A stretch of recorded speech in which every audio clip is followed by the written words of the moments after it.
La cérémonie de prestation de serment des deux magistrats de la Cour pénale spéciale CPS a eu lieu dans la salle d'audience de la Cour de cassation en présence du chef de la MINUSCA, Parfait Onanga Anyanga, et du président Faustin Arcoche Touadéra.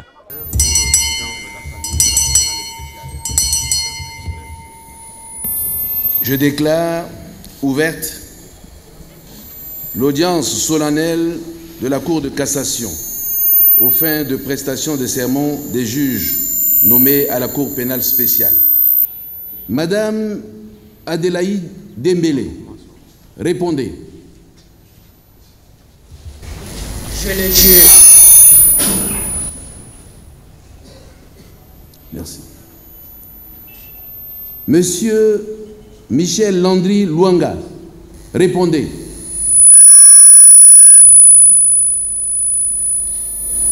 Je le jure. Adélaïde Dembélé, de nationalité burkinabé, a été nommé juge d'instruction et Michel Landry Luanga, de nationalité centrafricaine, a été nommé juge à la chambre d'accusation spéciale en remplacement du regretté magistrat Jacob Salé Dameli, décédé le 2 février dernier.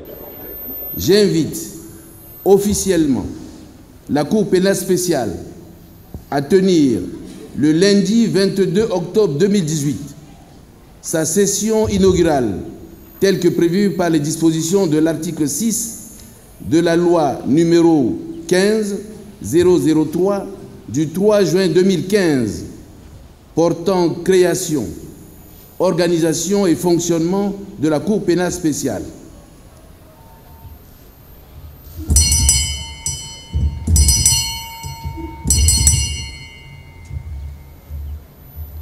L'audience de la Cour de cassation est levée. Composée de 25 magistrats, dont 13 magistrats nationaux et 12 internationaux, la Cour pénale spéciale bénéficie du soutien de la MINUSCA et du Programme des Nations Unies pour le développement PNUD. Son mandat initial de 5 ans pourra être renouvelé. J'ai eu en tant que magistrat à prêter plusieurs fois serment, mais cette fois-ci cela a un caractère particulier par rapport à la mission qui est confiée à notre juridiction. Et je pense que c'est quand même un moment exceptionnel. Nous mesurons la responsabilité, le poids de la responsabilité, et c'est ça qui m'a beaucoup impressionné.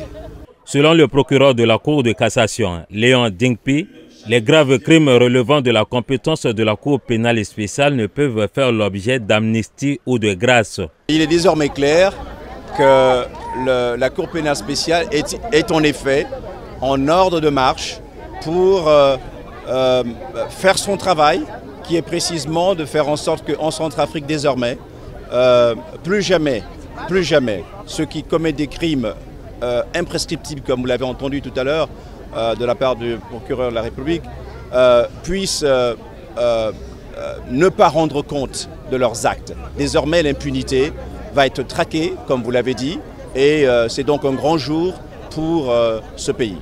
La Cour a pour objectif d'enquêter, d'instruire et de juger les violations graves des droits humains et du droit international humanitaire commises sur le territoire de la République centrafricaine depuis le 1er janvier 2003.